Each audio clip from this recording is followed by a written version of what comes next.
I'm Jimmy Chang, and we're here to talk about how to teach the subtraction of fractions. Now, subtraction of fractions is a very important idea, especially with the fractions portion, and here's a couple of things to think about when it comes to teaching that concept. First and foremost, one very fundamental idea is the least, or some will call it lowest common multiple, LCM for short. Once students understand that idea, it really helps them figuring out the next concept, the least common denominator, or LCD for short. Obviously very closely related. Now, understanding these two concepts will really go a long way in helping them understand how to subtract fractions. Now,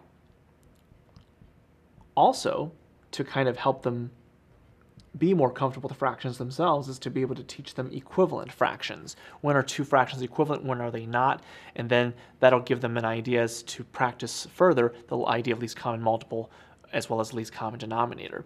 If you wanted to, you can use some application scenarios, things that can be broken up, for example, like pizzas, where you can break it up into many different kinds of slices, as well as pies, or any other kinds of models that you can think of to kind of help them relate to it in a real world setting.